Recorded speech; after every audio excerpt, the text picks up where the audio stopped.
Isang gabing madilim, sa ilalim ng bilog na buwan, naglakad pa uwi ang magpinsang sina Ellie at Teryo, matapos ang masayang party na kanilang dinaluhan. Napagpasyahan nilang dumaan sa sementeryo bilang shortcut, iniisip na makakatipid ito sa oras. Subalit, habang nasa gitna na sila ng sementeryo, bigla silang napahinto. May narinig silang mahinang pagpukpok mula sa di kalayuan. "Narinig mo ba yun?"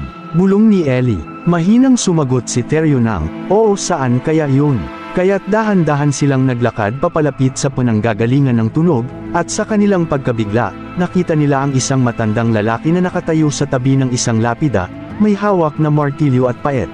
Abala itong nag-uukit kahit gabing-gabi na. Huminga ng maluwag si Teryo bago nagsalita, "Grabe Manong, napagkamalan ka pa naming multo. Akala namin multo ka." Napangiti sila at nakaramdam ng kaunting ginhawa bago tinanong ang galit na matanda, "Ano po bang ginagawa nyo dyan?" Tumingin sa kanila ang matanda at galit na sumagot, "Mga hangal, mali kasi ang spelling ng pangalan ko."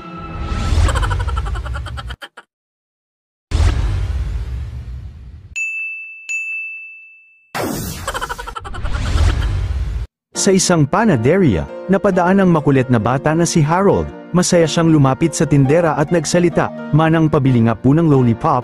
Tumingin ang tindera sa kanya na may halong pagkamangha, "Pasensya na iho, wala kaming tindang lollipop," sagot ng tindera. Kinabukasan, bumalik si Harold sa panaderia at lumapit siyang muli sa tindera, "Manang pabili nga po ng lollipop," sabi uli ni Harold. Napabuntong hininga ang tindera at mas malakas na ang tono, "Wala nga kaming lollipop.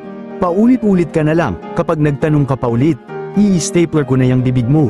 Banta ng tindera na tinatago ang inis sa mukha, ngumiti lang si Harold at umalis na. Sumapit ang ikatlong araw, dumating ulit si Harold sa panaderia na parang walang nangyari. Lumapit siya sa tindera na nag-aabang na at nakakunot ang noo. "Manang may stapler po ba kayo?" tanong ni Harold. Nagulat ang tindera sa hindi inaasahang tanong, "Wala kaming stapler."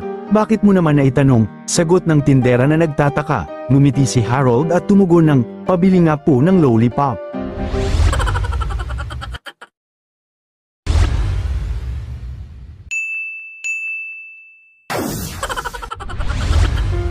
Isang umaga, sa isang matao at maingay na kalsada ng Maynila, napuno ng ingay at usok ang paligid habang dumadaan ang mga sasakyan sa kanilang araw-araw na biyahe, nagkaroon ng biglaang checkpoint sa isang pangunahing lansangan ng Maynila. Isang mahabang pampasaherong jeep ang huminto sandali bago makarating sa lugar ng mismong checkpoint. Ang driver, na medyo mainit ang ulo, ay tumingin sa kanyang mga pasahero at may malakas na tinig na nagsabi, "May checkpoint sa unahan, pakiusap lang." Magsibaba na ang lahat ng pangit, nagkaroon ng katahimikan saglit sa loob ng jeep. Ang ilan sa mga pasahero ay nagkatinginan, habang ang iba naman ay halatang nagtataka kung seryoso ang sinabi ng driver. Habang lumalalim ang tensyon, isang binatang pasahero na nakaupo malapit sa harapan ang hindi nakapagpigil. Bigla itong sumagot ng, "Paano yun Manong? Sino na ang magdadrive?"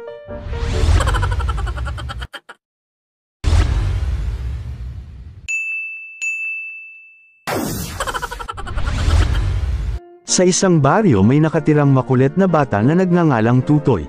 Sila ay may bagong lipat na kapitbahay na kapapanganak lang. Sa kasamaang palad, ipinanganak ang sanggol na walang tenga. Nang makauwi ang kapitbahay mula sa ospital, inimbitahan nila ang mga magulang ni Tutoy para ipakita ang bagong silang na sanggol. Bago pa man sila pumunta, kinausap si Tutoy ng kanyang ina. "Makinig ka Tutoy, ang baby ng kapitbahay ay ipinanganak na walang tenga. Gusto kong mag-behave ka. Huwag na huwag mong mabanggit ang tungkol sa tenga, kung hindi, makakatikim ka talaga sa akin. Naiintindihan mo ba?" Sumagot si Tutoy, "Opo, nanay. Pangako, hindi ko sasabihin ang salitang tenga." Pagdating nila sa bahay ng kapitbahay, agad na lumapit si Tutoy sa sanggol. Hinawakan niya ang maliit na kamay ng baby at ngumiti sa ina nito. "Ang ganda at cute ng baby nyo," sabi ni Tutoy. Natuwa ang ina ng sanggol sa sinabi ni Tutoy, gayon din ang mga magulang ni Tutoy na tila masaya na nag-behave ang kanilang anak. Pagkatapos, lumapit si Tutoy sa ina ng sanggol at nagtanong, "Ate, sinabi po ba ng doktor kung malinaw ang mata ni baby?" Nagulat ang kapitbahay at sumagot, "Oo naman, sinabi ng doktor na malinaw ang mata ni baby." "Bakit mo natanong?" Sumagot si Tutoy habang nakangiti, "Mabuti naman, kasi siguradong mahihirapan si baby na magsalamin."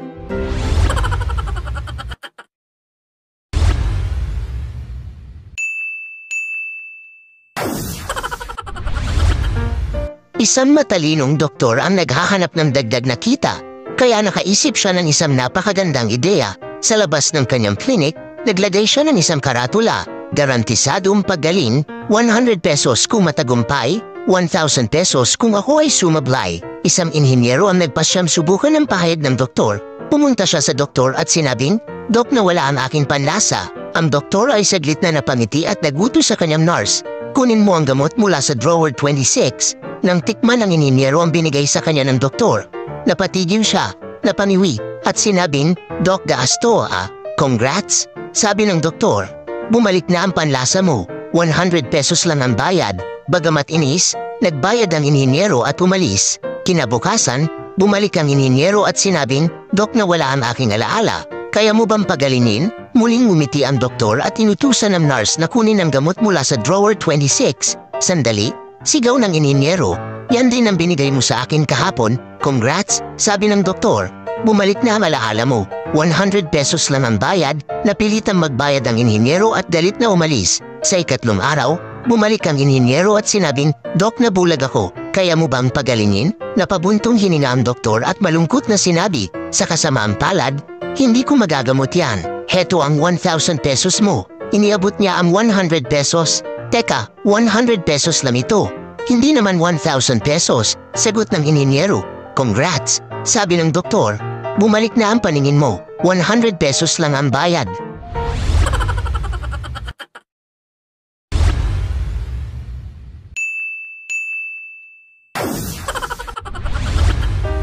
Habang nagpapalipas ng oras sa isang tindahan, magkakausap ang magkakaibigang sina Lito, Rick, at Joni, nang mapunta ang usapan nila sa pagiging matipid ng kanilang mga lolo. Bungad na kwento ni Lito, "Mga pare, ang tipid talaga ng lolo ko. Alam nyo ba, habang naglalakad siya sa daan, nakapulot siya ng SIM card, at para lang magamit ang SIM card, bumili siya ng bagong cellphone." Tumawa si Lito, na tila tuwang-tuwa sa matipid na diskarte ng kanyang lolo. Sumagot naman si Rick na ayaw din namang magpatalo, "Wala yan sa lolo ko. Mas matipid ang lolo ko kaysa sa lolo mo, paring Lito. Isipin mo, nakapulot lang siya ng gulong ng kotse sa kalsada, at para lang magamit ang gulong ng kotse na napulot niya, bumili siya ng bagong kotse." Sabi ko naman sa inyo, ganun katipid at kapraktikal ang lolo ko. Tumawa rin si Rick, at nagsimulang magtawanan ang dalawa. Napansin nilang tahimik si Joni at tila malungkot. "Uy Joni, bakit ang lungkot mo?" tanong ni Lito habang nakatingin kay Joni. Napabuntong hininga si Joni at malungkot na sumagot, "Yung lolo ko, patay na. Nakapulot kasi siya ng kabaong."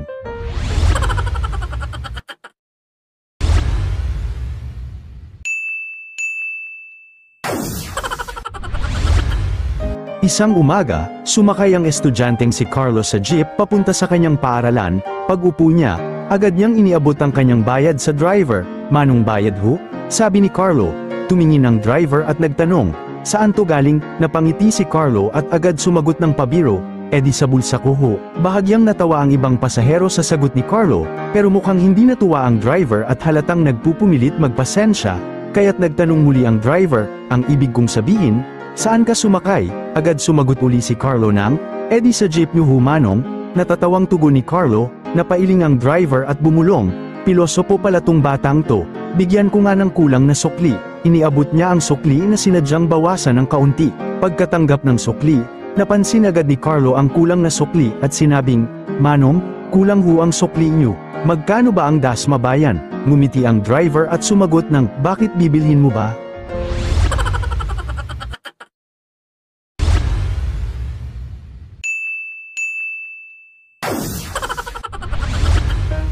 Sa buong buhay ni Nardo, ngayon pa lang siya nakulong, kaya't naninibago pa siya sa loob ng selda. Kinagabihan, pinatay na ang ilaw sa selda dahil oras na ng pagtulog. Habang nakahiga si Nardo, biglang sumigaw ang kanyang kakosa ng number 26, agad na nagtawanan ng mga bilanggo. Para bang naaliw silang lahat. Makalipas ang ilang minuto, may isa pang preso na sumigaw, number 31, muling nagtawanan ng lahat ng mga bilanggo. Dahil bago pa lang si Nardo, siya ay nagtataka kung bakit tila nakakatuwa ang mga numero para sa mga kasamahang bilanggo. Kaya nilapitan niya ang isang matandang preso at tinanong, "Tatang, bakit puro number lang ang sinisigaw pero tawa ng tawa ang lahat?" Nakangiti ang matanda at sumagot ng, "Matagal na kaming nakakulong dito. Alam na namin ang lahat ng joke. Kaya sa halip na ikwento pa, sinisigaw na lang namin ang number." Namangha si Nardo sa narinig, naisip niyang sumubok rin, inisip niyang mag-imbento ng numero na hindi pa niya naririnig kanina. Kaya naglakas loob siya at sumigaw ng malakas, number 92. Biglang dumagundong ang tawanan, at halos gumulong sa sahig ang lahat ng mga bilanggo. Nagtaka si Nardo at muling nagtanong, "Tatang, bakit ganun kalakas ang tawa nila?" Maluha-luha sa kakatawa ang matandang preso at sumagot ng, kasi ngayon lang namin narinig yang joke na yan."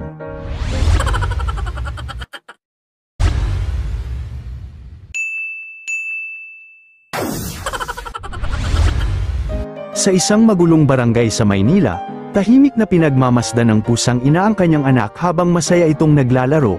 Ilang minuto ang lumipas, biglang may isang maliit na bubuwit ang dumaan. Nakita ito ng pusang anak, nanlaki ang mga mata nito sa pananabik at walang pag-aatubiling hinabol ang bubuwit na mabilis na tumakbo. Nabahala ang pusang ina, kaya agad niyang sinundan ang pusang anak. Ang habulan ng mag-ina at ng bubuwit ay umabot hanggang sa gilid ng kalsada, kung saan naroon ng matinding trapiko.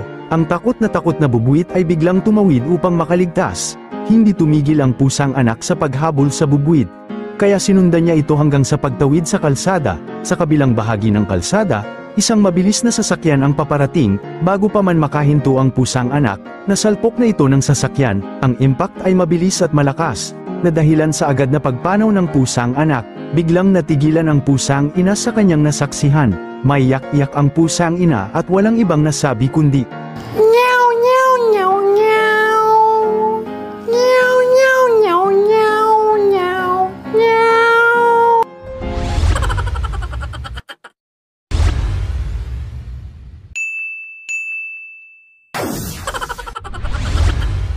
Isang araw, si Father ay bumili ng 10 dosenang itlog para ipamigay sa mga mahihirap. Pagdating sa simbahan, iniwan niya ito sa labas sandali upang mabuksan ang gate para sa misa. Pagbalik niya, laking gulat niya nang makita niyang wala na ang mga itlog. Napailing na lang siya at pumasok sa simbahan. Habang nasa harap ng altar, naisip ni Father na itanong na lang sa mga nagsimba kung sino ang maaaring nakakita o kumuha ng mga itlog. Bago magsimula ang misa, tumigil siya saglit at nagsalita, "Mga kapatid, maaari bang tumayo ang mga may itlog?" Biglang tumayo ang lahat ng mga lalaki sa simbahan. Gulat na gulat si Father, "Ay hindi, ang ibig kong sabihin, tumayo ang lahat ng mga nakakita ng itlog." Sa kanyang pagkabigla, biglang tumayo naman ang lahat ng mga babae sa simbahan. Lalong namutla si Father at napakamot ng ulo. "Ay sus Mariosep, ang ibig kong sabihin ay, tumayo ang lahat ng nakakita ng mga itlog ko." Makalipas ang ilang sandali, tumayo lahat ng mga madre.